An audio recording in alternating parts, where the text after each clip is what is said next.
The Federal Reserve System, to most people, seems like it is an agency of the federal government. That's what I thought it was when I first started to research this topic. But it turns out that it's nothing of the kind. The Federal Reserve is a hybrid organization. It's a partnership between the federal government and the private banks. When you look at it deeper than that, its essence is neither as a government agency or a private company. In reality, it is a cartel.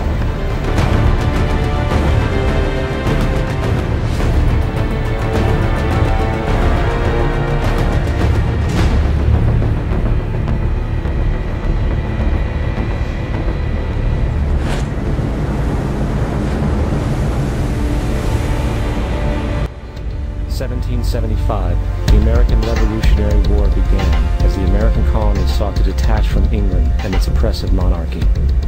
Though many reasons are cited for the revolution, one in particular sticks out as the prime cause: that King George III of England outlawed the interest-free, independent currency the colonies were producing and using for themselves, in turn forcing them to borrow money from the Central Bank of England at interest, immediately putting the colonies into debt. And, as Benjamin Franklin later wrote, the refusal of King George III to allow the colonies to operate an honest money system which freed the ordinary man from the clutches of the money manipulators was probably the prime cause of the revolution. In 1783, America won its independence from England. However, its battle against the central bank concept and the corrupt, greed-filled men associated with it had just begun. So what is a central bank? A central bank is an institution that produces the currency of an entire nation. Based on historical precedent, two specific powers are inherent in central banking practice: the control of interest rates and the control of the money supply, or inflation. The central bank does not simply supply a government's economy with money, it loans it to them at interest. Then, through the use of increasing and decreasing the supply of money, the central bank regulates the value of the currency being issued. It is critical to understand that the entire structure of this system can only produce one thing in the long run: debt. It doesn't take a lot of ingenuity to figure this scam out. For every single dollar produced by the central bank is loaned at interest. That means every single dollar produced is actually the dollar plus a certain percent of debt based on that dollar. And since the central bank has the monopoly over the production of the currency for the entire country, and they loan each dollar out with immediate debt attached to it, where does the money to pay for the debt come from?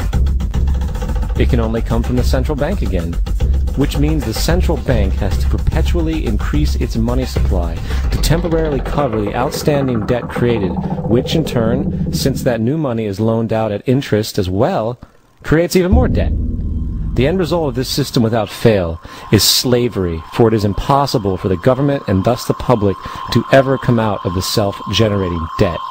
The founding fathers of this country were well aware of this.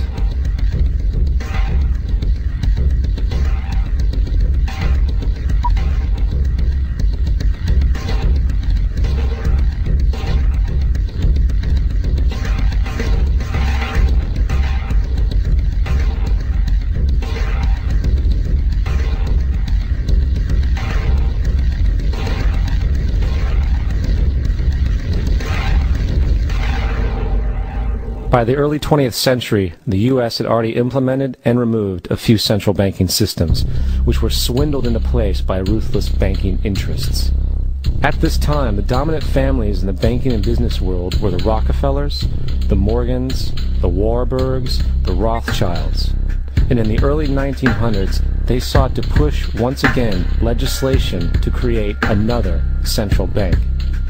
However, they knew the government and public were very weary of such an institution, so they needed to create an incident to affect public opinion.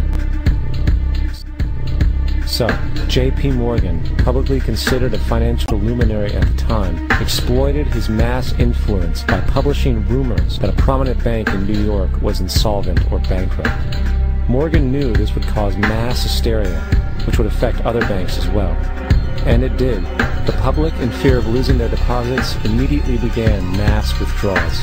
Consequently, the banks were forced to call in their loans, causing the recipients to sell their property, and thus a spiral of bankruptcies, repossessions, and turmoil emerged. Putting the pieces together a few years later, Frederick Allen of Life magazine wrote, "The Morgan interests took advantage to precipitate the panic, guiding it shrewdly as it progressed."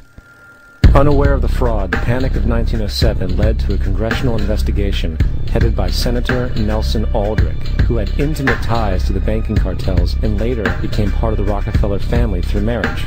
The commission, led by Aldrich, recommended a central bank should be implemented so a panic like 1907 could never happen again. This was the spark the international bankers needed to initiate their plan. In 1910, a secret meeting was held at a J.P. Morgan estate on Jekyll Island off the coast of Georgia. It was there that the central banking bill called the Federal Reserve Act was written. This legislation was written by bankers, not lawmakers. This meeting was so secretive, so concealed from government and public knowledge, that the 10 or so figures who attended were told they could only use their first names in addressing each other. After this bill was constructed, it was then handed over to their political frontman, Senator Nelson Aldrich, to push through Congress. And in 1913, with heavy political sponsorship by the bankers, Woodrow Wilson became president, having already agreed to sign the Federal Reserve Act in exchange for campaign support. And 2 days before Christmas, when most of Congress was at home with their families, the Federal Reserve Act was voted in, and Wilson in turn made it law. Years later, Woodrow Wilson wrote, in regret,